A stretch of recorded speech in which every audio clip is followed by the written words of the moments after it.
의인에 대한 확실한 정체성을 깨닫는 것이 중요합니다. 의인에 대한 확실한 정체성을 깨닫는 것이 중요합니다라는 제목을 가지고 말씀을 전하도록 하겠습니다. 여러분 혹시 이 말들 많이 들어보셨죠? 예수 믿으면 어떻게 됩니까? 복 받습니다. 예수 믿으면 복 받습니다라는 말을 아마 한 번쯤은 꼭 들어보셨을 거예요. 그러나 냉철하게 말하자면요, 예수를 믿게 되면 받게 되는 복은요, 여러분들이 생각하는 복과 너무 다릅니다. 이걸 아셔야 돼요. 복을 받는구나. 그러면 그 복이 지금 우리 기준으로 생각하는 어떤 그런 복이요. 제가 인터넷에서 한번 찾아봤습니다. 우리가 생각하는 세상의 그 기준으로 생각하는 복이 무엇인지 5가지로 나눌 수 있더라고요. 첫 번째, 장수하는 것입니다. 그렇죠? 장수하는 게 복이래요. 뭐 어떤 분들은 반대하시는 분들이 계시지만 하여튼 장수하는 게 복이래요. 그리고 두 번째 뭡니까? 물질적으로 넉넉한 게 복 아닙니까? 그렇지 않습니까? 그리고 세 번째는요, 몸이 건강해야죠. 몸이 건강하고 또 몸뿐만 아니라 마음이 평안해지는 거예요. 그렇지 않습니까? 그리고 네 번째는 덕을 좋아하고 즐겨 행하는 겁니다. 뭐 당연한 거죠. 그리고 5번째는 제일 중요하죠. 제명대로 살다가 편히 죽는 거. 이것이 지금 세상이 말하는 5가지 복이에요. 그런데요, 예수 믿으면 복 받는다. 그럼 예수님은 그 5가지 복을 누리셨을까요? 예수님은 여러분도 아시다시피 오래 사시지도 않았습니다. 예수님은 여러분도 아시다시피 자기 집도 없으셨어요. 뭐 물질적으로 넉넉하시지도 않았습니다. 이상하다. 예수 믿으면 복 받는다는데 왜 이게 벌써 2가지부터 다 틀리지 않습니까?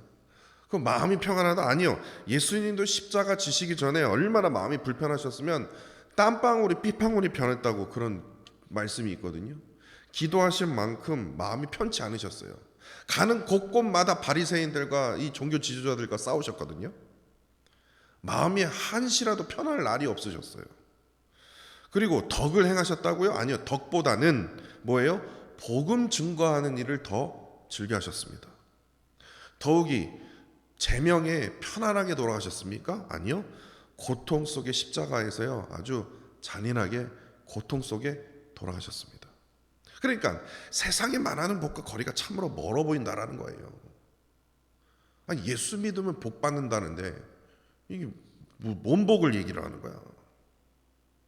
예수님께서 십자가에서요, 어떻게 돌아가셨냐면요, 벌거 벗으신 채로요, 손과 발에 못 박혀 극도로 고통 속에 돌아가셨기 때문에, 신음하다가 돌아가셨기 때문에 세상에 말하는 이 5가지의 복을요, 예수님의 십자가를 통해서, 예수님 삶을 통해서 찾기란 힘들다라는 사실입니다. 이게 팩트예요. 하나님께서 복의 근원, 성경을 보면요, 특히 구약에 보면 복의 근원이라고 얘기하면 누구가 떠오릅니까? 바로 갈대아 우르 사람 아브라함이 떠오릅니다. 모든 크리스천들은 복의 근원이 누구입니까? 그러면 아브라함이라고 생각을 해요. 하나님께서 아브라함에게 이렇게 말씀하셨어요. 창세기 12장 1절입니다. 너희 고향과 친척과 아비 집을 떠나 내가 내게 보여줄 땅으로 가라. 그렇게 하면 복의 근원이 된다라는 거예요. 그게 무슨 말입니까? 너가 복의 근원이 되려면 떠나야 된대요. 하나님, 제가 어딜 떠나야 됩니까? 너 집, 너 고향, 너 아버지, 어머니, 부모 의지하지 마. 떠나. 그러면 하나님, 제가 어디로 가야 될까? 내가 나중에 보여줄 테니까 하여튼 떠나. 이거예요. 그래야만이 뭐예요? 복의 근원이 된대요. 이게 무슨 말입니까? 희생만을 강조하는 거예요. 다시 말해서 십자가의 희생을 지금 계속해서 강조하는 것이 뭐예요? 복의 근원이래요.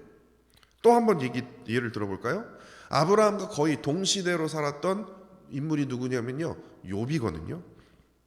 욥은요, 하나님으로부터 엄청난 복을 누리고 살아왔습니다. 그런데 사탄이 짜자장 등장하면서 어떻게 해요?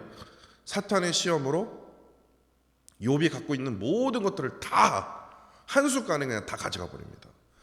자식들도 다 죽게 됩니다. 재산들도 다 잃게 됩니다. 말로 표현할 수 없는 극도의 고난을 받게 됩니다. 고통을 받게 돼요. 근데 욥은요 아주 큰 고통 속에서 하나님께 이렇게 말합니다. 욥기 1장 21절입니다. 주신 이도 여호와시오 거두시는 이도 여호와시오니. 이해가 안 가죠? 여호와의 이름이 찬송 받으실지니이다. 그러니까 어떠한 상황이 닥쳐와도 하나님을 복으로 해석한 이 욥은요 22절에 보니까요 하나님을 원망하지 않았다고 기록하고 있습니다. 다시 말해서 이 고통의 십자가를 지는 것이 뭐예요? 당연한 거예요. 그 고통의 십자가를 지는 것에 뭐 전혀 연연하지 않았다라는 거예요. 그렇기 때문에 상식적으로 우리가 이해하기 힘든 거예요. 그러니까 그렇다면 결국에 아브라함과 욥은 어떻게 되었을까요? 고향을 떠나면요 의지할 것이 없기 때문에 폭삭 망할 줄 알았거든요. 상식적으로요. 그런데요 아브라함은 끝까지 고향을 떠나면 폭삭 망할 줄 알았는데 세상 사람들은 너 망할 거야 너 이제. 지금 너 아버지 유산 받아야지. 친척들에게 도움을 받아야지. 왜 떠나? 그런데요 끝까지 하나님의 말씀 앞에 순종함으로 하나님을 붙들었던 그 아브라함은 어떻게 해요? 결국에 복의 근원이 되었다는 거예요. 큰 고통 속에 죽을 것 같았던 욥은요 야 너가 지은 죄가 많아서 너가 이렇게 고난을 받는 거야. 고통을 받는 거야. 사람들이 다 손가락질했거든요. 그럼에도 불구하고도 욥은 하나님을 원망치 않았습니다. 끝까지 하나님을 붙들었기 때문에 전보다 누렸던 그 복을요 더한 엄청난 복을 나중에 누릴 수 있었다라는 겁니다. 그렇기 때문에 이게 중요해요. 이게 아주 중요해요. 우리는 예수를 믿게 되면 누리는 복이 무엇인지를 우리는 설명할 줄 알아야 된다라는 거예요. 예수를 믿게 되면 내가 누리게 되는 그 은혜가 무엇인지, 그 복이 무엇인지를 자세하게 증거할 줄 알아야 된다는 거예요. 왜 그렇습니까? 십자가를 지고 주님을 따르는 참된 제자가 되는 것이 우리가 누릴 수 있는 복이기 때문에 그래요. 그것이 무엇인지 우리는 설명할 줄 알아야 됩니다. 또한 땅끝까지 이르러 주님의 그 복의 증인이 된 그 그 복을 우리가 증거하는 삶, 다시 말해서 복음을 증거하는 삶, 이것이 우리의 뭡니까? 우리 모두의 사명이기 때문에 그렇습니다. 아브라함과 욥의 하나 공통점이 있다면 어려움과 고통 속에서더라도요 그들은 끝까지 하나님을 의지했고 뭐합니까? 순종했습니다. 어떻게 그렇게 할 수 있었을까요? 왜냐? 그들의 마음속에는 뭐가 있냐면요 나를 구원하실 분, 나를 인도하실 분, 나에게 복을 더하여 주실 분은 오직 전능하신 하나님 한 분밖에 없음을 그들이 끝까지 믿고 붙들었기 때문에 그래요. 전혀 의심치 않았다는 거예요. 그렇기 때문에 문제는 뭡니까? 나 자신인 거예요. 나 자신이 얼마나 십자가를 붙들고 하나님을 의지하며 순종하고 우리가 살아가는지, 이에 따라서 복과 은혜가 우리의 삶 속에서 달라진다라는 겁니다. 하나님께서는요 복의 근원을 삼기 위해서 아브라함을 선택하셨습니다. 결국에 그랬어요. 그리고 욥에게 왜 이러한 고난을 주셨나? 더한 복을 주시기 위해서 욥에게 고난을 허락하신 거였어요. 다시 말해서 하나님께서는요 우리 모두에게요 아브라함과 욥에게 주셨던 그 은혜와 복을 우리에게도 더해 주시기를 원하세요. 우리에게도 더해 주시기를 원하신다는 거예요.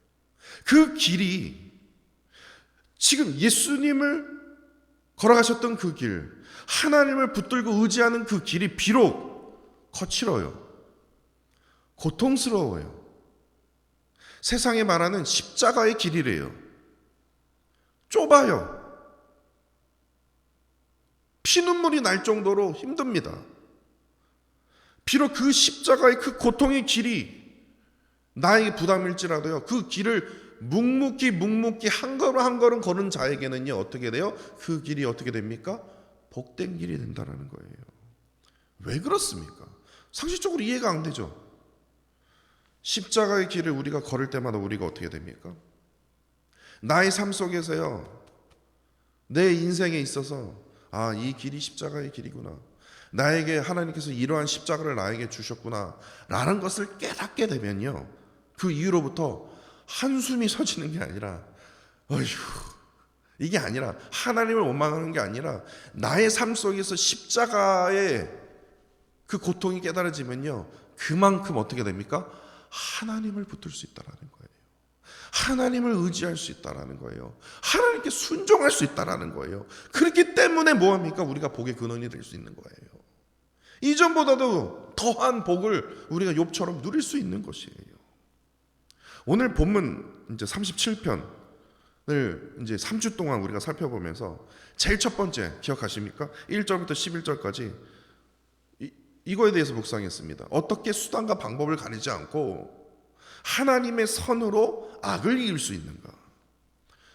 어떻게 합니까? 5절과 7절로 하나님께서 개입하실 때까지, 하나님께서 역사하실 때까지, 다시 말해서 하나님이 일하실 때까지 잠잠히 참고 기다리면서 하나님을 붙들 때만이 하나님께서 결국에 뭐예요? 의인을 악인들보다 훨씬 높게 높여주시는데, 나의 의와 공의가 정오의 빛같이 하나님께서 높여주신다는 거예요. 이를 통해서 악인을 의인들 앞에서 부끄럽게 하신다는 거예요. 그렇기 때문에 우리가 선으로 악을 이기기 위해서는 어떻게 합니까? 나의 수단과 방법을 다 내려놔야 돼요. 이걸로 하면 내가 한번 복수할 수 있을 것 같은데, 뒤통수를 칠 수 있을 것 같은데, 아니요.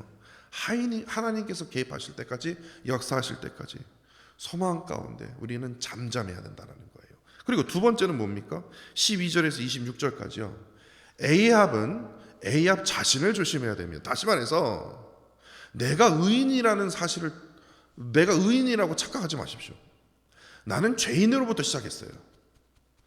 이 세상에 태어나자마자 나는 죄인입니다. 다시 말해서 이게 무슨 말이냐? 죄인은 죄인 자신을 늘 조심해야 된다는 겁니다. 나 자신을 의인으로 여기면서 죄인된 나 자신이 하나님 앞에서요, 의인인 양 하는 게 아니라 나를 죄인으로 여기면서 뭐예요? 하나님 앞에서 내가 의인으로 지금 행동하고 있는지, 아니면 악인으로 우리가 지금 행동하고 있는지, 나 자신을 어떻게 해야 됩니까? 바르게 분별할 줄 알아야 된다는 거예요.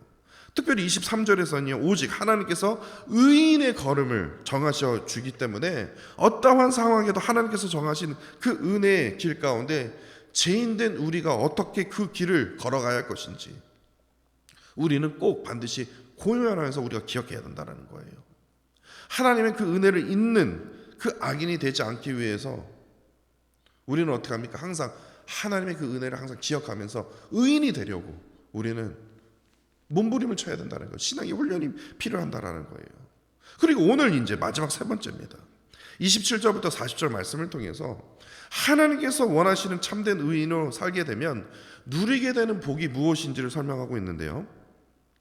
다윗은 제일 먼저 주의 백성들은 악을 떠나 오직 선으로 행하라고 이제 권면을 하게 되는데, 27절과 28절 그리고 29절에서요, 이 세 구절을 보시면요, 계속해서 반복되는 단어가 있습니다. 그것이 바로 영원히입니다. forever. 지금 다윗이 말하고 있는 것은요, 악을 떠나서 오직 선을 행하는 그 의인에게 forever, 영원히가 이제 딱 달라붙는데, 삶이 영원할 것이래요. 그리고 하나님의 그 보호하심이 뭐예요? 영원할 것이래요. 또한 하나님께서 허락하신 그 땅의 기업이 뭐예요? 영원히 그의 자손 대대로 영원히 차지하도록 뭐예요? 복과 은혜를 더하여 주신다라는 거예요. 의인으로 살게 된다면요. 왜냐하면 정의를 사랑하시는 그 하나님께서요, 악을 미워하시기 때문에 그 악의 그 죄를 반드시 벌하실 수밖에 없기 때문에 결국에 그 악인의 자손은요, 반드시 끊어지게 되어 있습니다. 그러면 그 악인의 자손이 끊어진 그곳에서 하나님께서 다시 그 땅을 회복하시며 그 땅을 통해서 어떻게 합니까? 선을 행하는 의인에게 허락하여 주신다는 거예요. 그곳에서 영원히 살도록 복을 주시고 보호받도록 인도하여 주시기 때문에 그래요. 그렇게 여기서 아주 중요한 우리가 질문을 하게 됩니다. 여기서요. 무슨 질문이냐? 하나님을 믿는 참된 의인에게 가장 중요한 것이 무엇일까요? 그것이 바로 오늘 설교 제목입니다. 의인에 대한 확실한 정체성을 깨닫는 것이 중요합니다. 우리가 의인이라고 얘기를 하면 그냥 올바르게 사는 삶, 하나님 보시기에 그냥 올바르게 그렇게 생각할 수 있죠. 그러니까 쉽게 말해서 착한 사람, 교회 다니는 사람, 그렇게 생각할 수 있어요. 아니요, 목사라고 해서 의인이 아니고요, 성도라고 해서 의인이 아닙니다. 의인의 정체성을 우리가 바로 깨달아야 돼요. 내가 의인으로 살고 있는지 아닌지 여기서 알 수 있어요. 뭐냐? 의인은요, 확실한 정체성이 있는데 그 정체성이 무엇이냐면요, 오직입니다. 오직 하나님의 보호하심과 인도하심에 따라 살아가는 자, 그럴 존재가 뭐예요? 의인입니다. 목사가 의인이 아니라, 장로가 의인이 아니라, 권사가 의인이 아니라는 거예요. 신앙생활 40년 했다고 의인이네? 아니에요. 저 11조 한 번도 빠진 적이 없거든요. 저 주일날 한 번도 빠진 적 없거든요. 아니요, 상관없어요. 하나님 의인이라고 생각 안 해요. 그 마음속에 하나님의 보호하심과 인도하심에 따라 제가 이 자리까지 올 수 있었습니다. 하나님의 보호하심과 인도하심 속에 내가 하나님의 부르심에 따라 이 자리에 나와서 내가 지금 말씀을 전할 수 있는 겁니다. 제가 잘나서가 아닙니다. 하나님의 부르심과 그 인도하심이 있었기 때문에 그렇습니다 라고 고백하는 자가 뭐합니까? 참된 의인이라는 거예요. 의인이 아무리 악인들에 의해서 어려움을 당할지라도요, 하나님께서는 어떻게 하십니까? 의인을 영원히 보호해 주신다는 거예요. 인도해 주신다는 거예요. 항상 그 구원의 기쁨이 어떻게 합니까? 의인에게 있어요. 이런 확실한 정체성을 우리가 깨달아야 된다는 거예요. 그냥 단지 착한 사람, 성경 1독, 2독, 3독, 4독 한 사람, 의인이요? 아니요. 하나님께서 베풀어 주신 그 은혜 가운데 내가 항상 거하고 있냐고요. 그 기쁨 가운데 내가 거하고 있냐고요. 그렇다면 30절부터 33절까지 말씀에 좀 이해가 되지 않습니까? 하나님께서 의인이 영원토록 살도록 보호주시기 위해서 악인으로부터 직접 이끌어 주시고 인도하여 주신다고 그러지 않습니까? 그리고 30절에는 어떻게 됩니까? 의인의 입을 지혜롭게 하여 주신다는 거예요. 의인 자체가 똑똑해서가 아니라 잘나서 그 입이 지혜롭게 한 것이 아니라 하나님께서 그렇게 허락해 주신다니까요. 왜냐? 의인은 항상 하나님의 보호하심과 인도하심 속에 살아갈 존재이기 때문에. 그리고 의인의 혀까지 정의를 말하도록 인도해 주신다는 거예요. 다시 말해서 의인이 지혜롭고 정직한 말을 할 수 있는 근본적인 이유는 뭡니까? 31절에 있습니다. 의인의 마음에 뭐가 있어요? 스스로 정결하게 있는 힘이 있습니까? 아니요. 하나님의 법, 즉 지혜와 정의가 깃들여 있기 때문에 항상 의인은 뭐예요? 말씀 가운데 있다라는 거예요. 그 말은 뭐냐면 말씀 가운데 행하고 말씀 가운데 순종하고, 그게 다시 말하면 하나님의 인도하심과 보호하심 속에 항상 거하고 있는 자예요. 그게 바로 참된 의인이라는 거예요. 의인은 하나님의 말씀을 들을 때면 언제나 하나님의 그 말씀을 마음 깊이 새깁니다. 절대로 잊지 않아요. 그리고 하나님의 그 말씀을 매일매일 생활의 지침으로 정합니다. 이를 삶으로 실행하고 있음을 우리가 의인의 그 삶을 통해서 우리가 깨달을 수 있어야 돼요.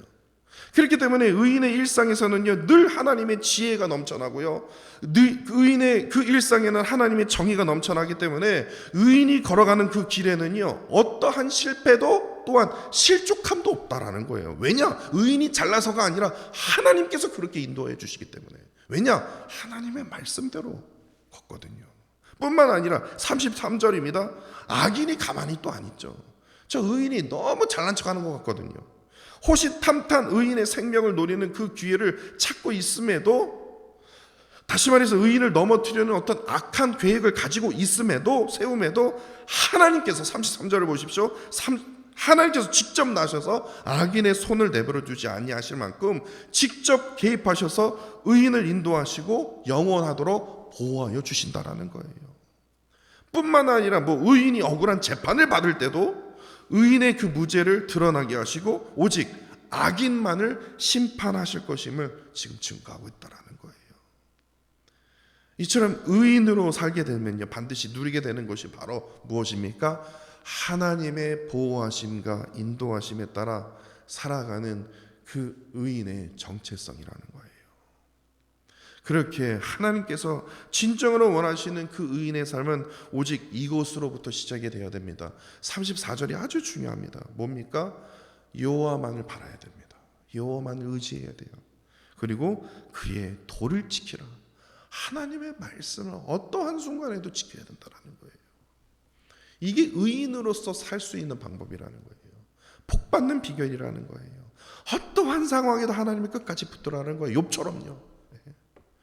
어떠한 상황에도 하나님께서 보여주실 땅으로, 하나님께서 말씀하시면 아브라함처럼요, 그냥 너 망한다니까, 너 집 떠나면 안 돼, 너 아버지 유산 받아야지, 친척들로부터 도움 받아야지. 아니요, 하나님만을 붙들고 주의 말씀대로 행하겠습니다. 주께서 보여줄 땅으로 제가 가겠습니다. 그러면 복의 근원이 돼요. 의인이 될 수 있다는 거예요. 끝까지 하나님을 붙들고 도를 행함으로써 어떻게 합니까? 선을 행하라는 거예요. 여호와 하나님께서 일하시기 때까지, 개입하실 때까지 하나님의 그 말씀에 따라 의지하면서 살아가야 할 존재임을 우리가 기억해야 된다는 거예요. 그렇게 될 때만이 의인이 영원히 살 수 있고 보호하도록 하나님께서 인도하여 주신다는 겁니다. 그런데요, 여기까지 딱 아멘 하고 딱 기도하면 얼마나 좋겠습니까? 근데 이것은 잊으십시오. 이제부터 중요합니다. 저도 여기서 아멘 하고 기도하겠습니다. 그랬으면 좋겠어요. 그런데요, 여기서요, 의인을 완전히 한 방에 무너뜨릴 수 있는 그 비결이 사탄이 갖고 있더라고요. 딱 여기까지만 우리가 딱 보면요, 뭐 의인으로 사는 거 뭐 쉬운 거 아니야? 뭐 어렵지만요, 그렇게 부담스럽지 않네, 그렇게 여태까지 살아왔는데 그렇게 생각할 수 있죠. 그런데 의인으로 사는 것에 대한 어떠한 부담감을 제가 드렸습니까? 아니죠. 그렇게 할 수 있겠죠. 그런데요, 35절부터 말씀을 보면요, 이야기가 확 달라집니다. 갑자기 정신이 번쩍 들더라고요. 다시 말해서 하나님의 말씀을 붙들었어요. 하나님께서요, 떠나라 그래서 떠났어요. 보여줄 땅으로 가서 보여줄 땅으로 갔어요. 그런데요, 딱 눈을 들어서 뒤를 딱 돌아보니까 어떻게 해요? 악인의 큰 세력을 본즉 그 본래의 땅에 서 있는 나무 잎이 무성하다라는 것을 보게 된 거예요. 이게 무슨 말입니까? 이게 무슨 말이에요? 지금 의인이 이해할 수 없는 어떤 일이 벌어집니까? 악인들이 지금 나보다 더 잘 살고 있는 거예요. 그러면 눈 돌아갑니다. 저도 목사하면서도요, 저도 말씀대로 살아가다가 막 악인이 잘 되는 거 보잖아요. 한순간에 갖고 있던 이 믿음이 와그로 무너집니다. 이게요, 사탄의 이게 의인을 무트릴 수 있는 완전 이 뭡니까? 이 뭐라 그럴까요? 한수예요. 악인의 형통함을 보면요, 의인은요 한 번에 무너집니다. 한 번에 무너져요. 그리고요, 악인의 형통함으로부터 어떻게 시작이 되냐? 악한 세력을 통해서 찾아오는 환란이에요. 이럴 때는 더 환장합니다. 막 악인이 막 형통해요. 그럼 가만히 있으면 되는데 또 그 세력을, 그 힘을 가지고 어떻게 해요? 의인을 칩니다. 환란을 줘요. 그러면요, 눈 돌아갑니다. 하나님 뭐 하시는 겁니까? 왜 악인들이 저렇게 그냥 막 돌아다니도록 왜 저렇게 내버려 두십니까? 이런 기도가 자연스럽게 나올 정도예요. 악인의 이 번제자들을 통해서 받게 되는 그 환란은요, 반드시 누구에게 향해 있습니까? 의인에게 향해 있거든요. 사탄은 가만히 안 놔두거든요. 의인이 완전 무너뜨리도록 아주 공격을 하거든요. 그래서 악인은요, 의인에게 죄짓기를 멈추지를 않습니다. 하나님께서 보호해 주셔서 또 공격하고, 또 보호해 주셔서 또 공격하고, 쓰러질 때까지요. 의인에게 늘 거짓말을 말합니다. 어떻게 하든 넘어지게 하기 위해서. 그리고 의인들을 어떻게 합니까? 분쟁하게 만들어요. 의인들끼리 싸우게 만듭니다. 그래서 교회에서 계속해서 분쟁이 일어나는 거예요. 오로지 의인의 멸망을 이 악인들은요 아주 간절하게 원하고 있다는 거예요. 이러한 약점이 바로 의인에게 있어요. 그러나 우리가 이러한 부분에 두려워하지 말아야 할 것이 무엇이냐? 하나님께서요 그럼에도 불구하고도 의인의 삶을 끝까지 지켜보고 계신다는 거예요. 선한 길을 걷는 그 이 의인이 이 악인의 그 세력으로부터 실족당하지 않도록, 시험당하지 않도록 하나님께서 지켜보고 계신다는 거예요. 우리를 강하게 붙들어 주신다는 거예요. 그렇기 때문에 이러한 상황이 온다 할지라도 우리는 어떻게 합니까? 수단과 방법을 생각하면 안 됩니다. 저도 말씀을 전하는 입장에서 저도 할 말은 아니지만요, 저도 수단과 방법을 먼저 생각하게 되거든요. 그러면 망해요. 그러면 망해요. 너무 억울하지 않습니까? 근데 하나님이 원하시는 방법이 아니에요. 하나님이 일하시기까지, 하나님이 나를 통해서 개입하여 주실 것까지 우리는 끝까지 뭐합니까? 악인이 나를 공격할다 할지라도, 악인의 형통함을 본다 할지라도 우리는 끝까지 뭐예요? 선으로 악을 대해야 됩니다. 다윗은요 이렇게 말합니다. 이러한 상황이 벌어진다 할지라도 의인들이요 쓰러지죠. 그러나 기억하십시오. 다윗이 이렇게 말합니다. 악인이 끊어지고 사라질 때를 누가 목격하게 될 것이냐? 의인들이 반드시 목격하는 날이 올 것이다. 이것을요 34절에서도 말하고요, 36절에서도 말하고요, 39절에서도 무려 3번씩이나 반복해서 강조하고 있다는 거예요. 다시 말씀드립니다. 악인이 끊어지고 사라질 때를 누가 목격하게 돼요? 의인이요. 선으로 악을 대한 의인이 이 악인의 이 멸망을 어떻게 합니까? 목격하게 된다는 거예요. 그렇게 문제는 이겁니다. 의인된 자가 얼마나 자기의 정체성을 기억하며 의지하고 살고 있느냐에 따라 달려있다는 거예요. 악인의 형통함의 어떤 그 레벨에 따라서 이게 있는 게 아니라, 이 악인이 얼마나 공격을 하냐에 따라서 내가 존재하는 것이 아니라, 의인된 자신이, 내가 의인이라고 한다면 의인된 자신이 나의 정체성을 얼마나 기억하고 또한 그 정체성에 따라 내가 믿음으로 살고 있느냐에 따라서, 다시 말해서 하나님의 보호하심과 인도하심에 따라 내가 살고 있는 존재구나라는 것을 절대로 잊지 않으면요, 이러한 고난이 나에게 닥쳐온다 할지라도 하나님께서 어떻게 합니까? 막아주신다는 거예요. 39절 말씀처럼 하나님께서는요 의인의 구원자가 되시며 환난 때에 그의 요새가 되어주시는 그 하나님의 그 은혜를 기억하며 의지하는 그러한 존재로 우리가 살아야 된다는 거예요. 그러면서 다윗은 37편 결론을 이렇게 맺습니다. 여호와께서 의인을 도와 건지시되 악인에게서 건져 구원하심은 그를 의지한 가닥이로다. 여기 막 나와 있죠. 어쩔 수 없이 악인과 함께 살아갈 수 없어요. 악인과 함께 살아가기 때문에 악인의 형통함을 볼 수밖에 없고 악인의 공격을 당할 수밖에 없습니다. 근데 결국에 어떻게 되냐? 결론은요, 의인은 언제나 승리하게 되어 있습니다. 의인은 악인의 멸망을 목격하게 되어 있습니다. 단 조건이 있습니다. 뭐예요? 하나님을 얼마나 붙들고 있는가, 하나님을 얼마나 의지하고 있는가. 너무나 억울하지 않습니까? 계속 신앙생활 열심히 하다가 의인으로 살다가 딱 의인의 형통함과 의인의 공격을 통해서 내가 한순간에 딱 무너졌을 때, 그러고 나서 실족하고 영원히 내가 의인으로 살지 못하면 이거 너무나 억울하지 않습니까?